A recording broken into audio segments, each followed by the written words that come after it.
नमस्कार कुमार और स्वागत है आपका एक नए वीडियो में। आज हम बात करेंगे एक बहुत ही इम्पोर्टेंट टॉपिक पर, एसबीआई हाइब्रिड म्यूचुअल फंड के बारे में। तो बिना किसी देर के शुरू करते हैं। एसबीआई म्यूचुअल फंड जो कि स्टेट बैंक ऑफ इंडिया का सब्सिडरी है, एक ट्रस्टेड और रिलायबल म्यूचुअल फंड हाउस है और 2 दिन पहले ही करीब 9 लाख करोड़ का एयूएम क्रॉस किया है। उनका एक्सपीरियंस और ट्रैक रिकॉर्ड इन्वेस्टर्स के लिए एक मतलब बहुत बड़ा टॉकिंग पॉइंट हो सकता है, ट्रस्ट पॉइंट हो सकता है। एसबीआई के रिटर्न के मामले में जो एसबीआई म्यूचुअल फंड है वो रिटर्न के मामले में कंसिस्टेंट है। अगर मैं एग्जांपल लूँ और म्यूचुअल फंड हाउस का, तो उनका शॉर्ट टर्म में शायद एसबीआई के फंड के रिटर्न को बीट कर सकता है, बट अगर लॉन्ग टर्म के लिए प्लान कर रहे हैं तो I think SBI mutual fund से बेटर कोई और ऑप्शन हो नहीं सकता, क्योंकि ये मिस्टर कंसिस्टेंट है। और 10 साल 15 साल का रिटर्न देखोगे तो अपने जो पीयर ग्रुप हैं उनको भी बीट कर रहे हैं और जो इनका बेंचमार्क है उसको तो बीट कर ही रहे हैं। तो सबसे पहले समझते हैं कि एसबीआई हाइब्रिड म्यूचुअल फंड क्या होता है। सो दोस्तों, ये एक ऐसा इन्वेस्टमेंट ऑप्शन है जो आपको इक्विटी और डेट दोनों के बेनिफिट एक साथ प्रोवाइड करता है। जैसा कि नाम से ही पता चलता है, इसमें एक मिक्स एसेट होता है। एक तरफ है इक्विटी जिससे हमारे इन्वेस्टमेंट के ग्रोथ में हेल्प मिलता है, और दूसरी तरफ है डेट जो स्टेबिलिटी और रेगुलर इनकम प्रोवाइड करता है। आपके इन्वेस्टमेंट को अलग अलग एसेट क्लासेस में डिस्ट्रीब्यूट करके रिस्क को कम करता है। डेट जो कंपोनेंट है उसके कारण ये जो फंड का जो मार्केट का फ्लक्चुएशंस होता है उस काफ़ी हद तक बचा लेता है। जो डेट कंपोनेंट होता है, डेट सिक्योरिटीज से आने वाला इंटरेस्ट आपको रेगुलर इनकम प्रोवाइड करता है। आई मीन एक तो इक्विटी होता है, एक होता है डेट। डेट में क्या होता है कि कंपनी के लिए दो चीज़ होता है, एक इक्विटी होता है और एक डेट होता है। सो इक्विटी जो कंपनी के लिए होता है वो होता है काइंड ऑफ, अगर लॉस प्रॉफिट दोनों, मतलब मार्केट अगर ऊपर गया तो इक्विटी बेनिफिट करेगा, अगर मार्केट नीचे गया और वो शेयर का प्राइस नीचे गया तो उस तरह से फंड में लॉस भी होता है। बट जो डेट पार्ट होता है वो फिक्स होता है, 7% 8% जो भी उतना कंपोनेंट होता है वो कंपनी का जो डेट खरीदते हैं, कमर्शियल पेपर ये सब खरीदते हैं, वो काइंड ऑफ फिक्स होता है। कंपनी का शेयर बढ़े ना बढ़े उनका वो परसेंटेज आना ही आना है। सो सबसे पहले हम बात करते हैं इनके एग्रेसिव हाइब्रिड फंड के बारे में। एक होता है एग्रेसिव, एक होता है कंजर्वेटिव। तो इनका जो सबसे एग्रेसिव हाइब्रिड फंड है उसका नाम है एसबीआई इक्विटी हाइब्रिड फंड। जो स्कीम टाइप है वो हाइब्रिड है और जो इनका बेंचमार्क है वो है क्रिसिल हाइब्रिड 35+65 एग्रेसिव इंडेक्स। जो ये बेंचमार्क है नॉर्मली जो 65% होता है वो बीएसई मतलब आपका सेंसेक्स का जो टॉप 200 स्टॉक्स होता है वो होता है 65% उसका वेटेज, और 35 जो परसेंट होता है वेटेज वो composite bond in fund index का होता है। सो ये इनका बेंचमार्क है। और मिनिमम जो इनका इन्वेस्टमेंट है एसआईपी के लिए 500 है, लमसम के लिए 1000 रुपीज़ है। फंड का जो लॉन्च डेट था वो था 1 जनवरी 2013। जो एयूएम एज ऑन 8 जनवरी का जो एयूएम है वो है 64,201 करोड़ का। मतलब अभी तक इतना पैसा इस फंड में इन्वेस्ट हो गया है। एनएवी की बात करें एज ऑन 8 जनवरी 264 रुपये का है। मतलब इन 10 ईयर 10 रुपये वाला चीज़ 264 का बन गया है। एग्जिट लोड की बात करें तो साल, अगर 1 साल से पहले आप निकालते हैं तो 10% तक कोई एग्जिट लोड नहीं होता है, मतलब पेनल्टी नहीं होता।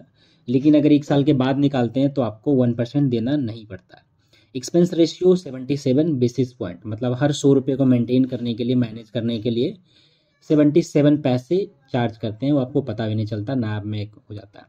फंड की पास्ट रिटर्न की बात करें तो 1 ईयर का रिटर्न 17.7% है, और 3 ईयर का 13.95% और 5 ईयर्स का 14.45%। और सिंस इंसेप्शन मतलब 2013 से लेके 2023 तक 14.97%, जो कि बहुत अच्छा रिटर्न है एक हाइब्रिड फंड के लिए। क्योंकि हाइब्रिड में क्या होता है, फंड मैनेजर के पास फ्लेक्सिबिलिटी होता है to manage equity and debt. अगर मैं नॉर्मली एक अमाउंट की बात करूं कि आपने 10,000 रुपये इन्वेस्ट किया था, अगर 1 साल पहले किया होता तो वो 10,921 रुपये बन जाता। 3 साल पहले अगर किसी ने 10,000 इन्वेस्ट करके छोड़ दिया होता तो 14,806 रुपये। और अगर 5 साल पहले किसी ने 10,000 इन्वेस्ट करके छोड़ दिया होता तो वो आपका 18,306 रुपया, जो कि डबल, 5 ईयर्स में डबल ही हो गया। और अगर इंसेप्शन की बात करूं लास्ट 10 ईयर्स की, तो किसी ने अगर 10,000 रुपये इन्वेस्ट किया होता 2013 में, तो अभी उसका जो पैसा होता वो होता 5,28,535 रुपये। सो ये है पावर ऑफ कंपाउंडिंग। जो सेकेंड इनका है कंजर्वेटिव हाइब्रिड म्यूचुअल फंड है, उसका नाम है SBI balanced advantage fund. Scheme type hybrid है, बेंचमार्क इसका निफ्टी 50 हाइब्रिड कंपोजिट डेट 50 करके है। इसमें क्या होता है, जो 50% जो वेटेज होता है वो इक्विटी का होता है, निफ्टी टॉप 50 का जो वेटेज होता है, और जो 50% होता है वो निफ्टी कंपोजिट डेट इंडेक्स का होता है। मिनिमम इन्वेस्टमेंट 500 फॉर SIP और 5,000 फॉर लमसम। फंड का जो लॉन्च डेट था वो था 21 अगस्त 2023। ज़्यादा पुराना फंड नहीं है, आई थिंक अभी 1 साल भी नहीं हुआ। AUM की बात करें, एज ऑन 8 जनवरी 26,777 करोड़ का AUM इकट्ठा कर लिया अभी तक। नाब अभी तक 13 है और एग्जिट लोड 1 ईयर का है, मतलब 1 साल से पहले अगर पैसा विड्रॉ करते हैं तो 1% आपको एग्जिट लोड पे करना होता है। एक्सपेंस रेशियो की बात करें 0.72%, मतलब हर 100 रुपये को मैनेज करने के लिए 72 पैसे सालाना चार्ज करते हैं।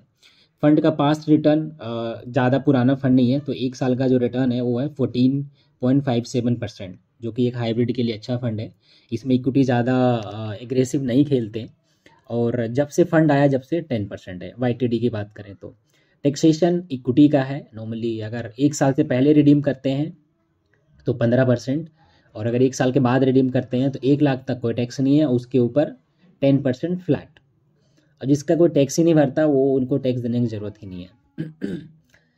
इसमें भी वही है, अगर 10,000 किसी ने 1 साल पहले इन्वेस्ट किया होता तो 11,457 बन गया होता, और किसी ने जब NFO आया था तब इन्वेस्ट किया होता तो 12,410 बन जाता। जो थर्ड फंड है वो है SBI multi asset allocation fund. Scheme type जो है वो हाइब्रिड है। बेंचमार्क इसका जो है 45% S&P BSE 500, मतलब जो 45% जो वेटेज होता है ये इंडेक्स में वो BSE 500 का होता है, plus 40% CRISIL composite bond index fund, 10% domestic price of gold, plus 5% of domestic. So multi asset fund उस टाइप का फंड है जहाँ पे तीनों तरह का एसेट में इन्वेस्ट किया जाता है। आपका इक्विटी, डेट और कमोडिटीज़ में आपका गोल्ड और सिल्वर दोनों आ जाता है। तो इस टाइप का फंड है। इसमें क्या है, एक एडिशनल बेनिफिट मिल जाता है अगर इन्फ्लेशन, नॉर्मली क्या गोल्ड को हम इन्फ्लेशन हेज मानते हैं, तो इन्फ्लेशन जितना तेज़ी से ऊपर जाएगा गोल्ड का प्राइस उतना तेज़ी से बढ़ेगा, और उससे क्या होगा, जो फंड का रिटर्न होगा इतना अच्छा उसमें इजाफा होता रहेगा। सो मिनिमम इन्वेस्टमेंट जो है 500 फॉर SIP, मतलब SIP तो नहीं करना चाहिए मल्टी एसेट टाइप का फंड में, मेरा रिकमेंडेशन है, और 5,000 लमसम का है। और फंड लॉन्च डेट था 1 जनवरी 2013। AUM अभी तक 2,753 करोड़ का हो गया है, और NAV जो है आज का 8 जनवरी का 54.38 का है। एग्जिट लोड वही 1 ईयर का है, अगर 1 साल से पहले पैसा निकालते हैं तो आपको एग्जिट लोड देना होता है। एक्सपेंस रेशियो जो है 0.69 है, मतलब हर 100 रुपये को मैनेज करने के लिए 69 पैसे का चार्ज लगता है। और जो टैक्सेशन है वो डेट का है, नॉर्मली डेट का टैक्सेशन 1 अप्रैल 2013 के बाद हट गया है, नॉर्मल स्लैब में आता है, चाहे लॉन्ग टर्म हो चाहे डेट टर्म शॉर्ट टर्म हो। लेकिन ये एक ऐसा इकलौता फंड है जो आपको अभी भी डेट का टैक्सेशन देता है। डेट का टैक्सेशन लेने के लिए फंड हाउस को मिनिमम 35% इक्विटी रखना पड़ता है और मैक्सिमम 65% से नीचे रखना होता है। सो एक नया काइंड ऑफ कैटेगरी है डेट में। तो क्या होता है, जो प्योर डेट फंड होता है जहाँ पे टैक्सेशन हट गया है अभी, उसमें मिनिमम 65% डेट रखा जाता था और 35% आपका आर्बिट्राज और इक्विटी रखा जाता था अच्छे रिटर्न के लिए। लेकिन अभी क्या है, डेट का कैटेगरी थोड़ा सा चेंज हो गया है। सो मिनिमम इक्विटी 35% होता है और मैक्सिमम बिलो 65% होता है, क्योंकि 65% क्रॉस करेगा तो आपका इक्विटी का टैक्सेशन लग जाएगा, और अगर 35% नीचे परसेंट जाएगा 35 से, तो आपका डेट का टैक्सेशन वहाँ पर चला जाएगा। तो इसलिए बीच में मेंटेन करते हैं ताकि जो नया कैटेगरी का डेट फंड है उसका टैक्सेशन लगे। इसमें भी अगर 10,000 किसी ने और इसके रिटर्न की बात कर लेते हैं, जो लास्ट 1 ईयर के रिटर्न है वो आपका 10.21% है, 18.38% है। लास्ट 3 ईयर्स का जो रिटर्न है 14.16% है, और लास्ट 5 ईयर्स का जो रिटर्न है 12.93% है, और जो लास्ट 5 ईयर इंसेप्शन का रिटर्न है वो है 11.5%। सो ठीक है, अगर किसी ने 1 साल पहले 10,000 रुपये इन्वेस्ट किया होता तो आज इसका वैल्यू 11,838 रुपये बन जाता। 3 साल पहले अगर किसी ने लगाया होता तो 14,893, और अगर किसी ने 5 ईयर्स पहले 10,000 रुपये इन्वेस्ट किया होता तो उसका 18,374 रुपये बन गया होता। इंसेप्शन की बात करें तो अगर किसी ने 10 साल पहले 10,000 रुपये लगाया होता तो उसका 1,80,000 बन जाता। सो ये था थर्ड फंड। और फोर्थ फंड का नाम है जो सबसे लास्ट है, इक्विटी सेविंग फंड। सबसे मोस्ट फेवरेट फंड होता है ये, क्योंकि नॉर्मली हम इसको एफडी से कंपेयर करते हैं। एफडी में क्या होता है, अगर 8% में मिल रहा है तो 30% तो टैक्स लग जाता है, जो कि आपका घर 5 रुपये 60 पैसे लेके जाते हो। अगर इसमें 10% भी आता है और 10% टैक्स चला जाता है, फिर भी आप 9 रुपये 10 पैसे ले जाते हो। कैलकुलेशन थोड़ा सा है, समझते हैं। सो इसमें क्या है, नेट इक्विटी बहुत कम रखते हैं ताकि मार्केट वोलेटिलिटी का असर ना आए। नॉर्मली क्या होता है, जब मार्केट वोलेटाइल होता है तो फंड का रिटर्न ऊपर नीचे होता है। तो ये एफडी से कंपेयर किया गया है। एफडी के जगह में यहाँ पे पैसा आप पार्क कर सकते हैं, क्योंकि लिक्विडिटी है। आप 15 दिन के बाद पैसा निकाल सकते हैं कभी भी without paying any exit load. बाकी जो हाइब्रिड 3 फंड था उसमें क्या था, आपका 1 साल तक पैसा रखना पड़ता था। लेकिन जो एसबीआई इक्विटी सेविंग फंड है वहाँ पे आप 15 दिन के बाद पैसा आप कभी भी विड्रॉ कर सकते हो, और कोई भी पेनल्टी नहीं है, कोई भी चार्जेस नहीं है। जो इसका इंडेक्स है, जो इनका बेंचमार्क है, वो है Nifty equity saving index fund. Minimum investment जो है 500 एसआईपी है। एसआईपी तो करना नहीं चाहिए, क्योंकि एफडी में एसआईपी कौन करता है। और 1,000 रुपये लमसम है। फंड का जो लॉन्च डेट है वो 27 मई 2015 का है। जो एयूएम अभी तक इकट्ठा इन्होंने कर लिया है वो 3,512 करोड़ का है। 3,512 करोड़ अभी तक इसमें इन्वेस्टमेंट हो चुका है। नाव की बात करें, एज ऑन 8 जनवरी 2024 22 रुपये 86 पैसे का है। एग्जिट लोड 15 दिन का है, बता ही दिया। एक्सपेंस रेशियो 0.66% है, मतलब हर 100 रुपये को मैनेज करने के लिए 66 पैसा चार्जेस उसी में कट जाता है आपके पैसे में, आपको पता भी नहीं चलता रिटर्न में। टैक्सेशन इक्विटी का है। सबसे बेस्ट पार्ट जो है वो टैक्सेशन इक्विटी का है, क्योंकि एफडी में पैसा आप रखते हो तो आपको 30% जो भी मतलब उस पर प्रॉफिट होता है स्लैब के हिसाब से टैक्स जाता है। तो जो भी स्लैब में आप फॉल आउट कर रहे हैं उससे आपको टैक्स भरना पड़ेगा। बट यहाँ पे क्या है, अगर आपने 1 साल के बाद पैसा निकाला, जो कि एफडी से ही कंपेयर करते हैं, तो आपको सपोज अगर 10 लाख रुपए इन्वेस्ट किया और 12% रिटर्न आया तो 1,20,000 आपका गेन होता है प्रॉफिट। तो 1 लाख तक तो उस पर टैक्स है ही नहीं। 1 लाख पे जो 20,000 है उस पर 10% फ्लैट जाएगा, जो कि 2,000 बनता है। वही अगर एफडी की बात करें तो अगर हम 10 लाख का एफडी किया है और 80,000, मैं 8% मैक्सिमम लेता हूँ, 8% रिटर्न है, तो आपका अगले साल वो 80,000 आपको प्रॉफिट देगा। तो 80,000 जो होगा, अगर आप 20% में भी फॉल कर रहे होंगे तो 16,000 तो टैक्स चला जाएगा ना। तो घर लेके कितना जा रहे हो आप, 64,000। कहाँ 1,18,000, कहाँ 64,000। सो ये डिफरेंस है एसबीआई का इक्विटी सेविंग फंड में और एफडी में जब हम कंपैरिजन करते हैं।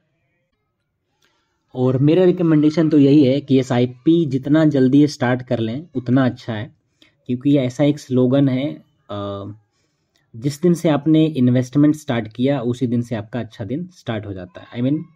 500 का 1,000 रुपये का एसआईपी आप स्टार्ट कर सकते हैं, कोई ऐसा नुकसान नहीं है। ईएमआई जैसे आप ईएमआई पे करते हैं वैसे आप 1,000 रुपये का एसआईपी स्टार्ट कर सकते हैं। ईएमआई में क्या होता है, आपको वापस तो कुछ नहीं मिलता है, but in case of SIP चलो अगर रिटर्न 10-12% भी आता है, लेकिन आपका एक फंड तो वहाँ पे जमा हो रहा है ना। अगर 3-4 साल के बाद अगर अब एकदम से आपको पैसे की ज़रूरत पड़ गई, सपोज अगर 3 साल अपने 1,000 रुपये का एसआईपी चलाया, 36,000 तो ऐसे ही चला गया, तो वो तो सेविंग हुआ ही हुआ। और अगर 12% के रिटर्न के हिसाब से भी देखें तो आपका 40-42 रुपये वो बन जाता है टोटल। तो 3 साल के बाद कुछ अगर इमरजेंसी आ जाता है तो 42,000 जो आपने इन्वेस्ट किया था वो आप यूज कर सकते हैं, जो कि आपका 1,000 करता तो पता भी नहीं चलता। तो ये बहुत ज़रूरी है इन्वेस्टमेंट। और ये था एसबीआई हाइब्रिड म्यूचुअल फंड के बारे में एक छोटा सा ओवरव्यू।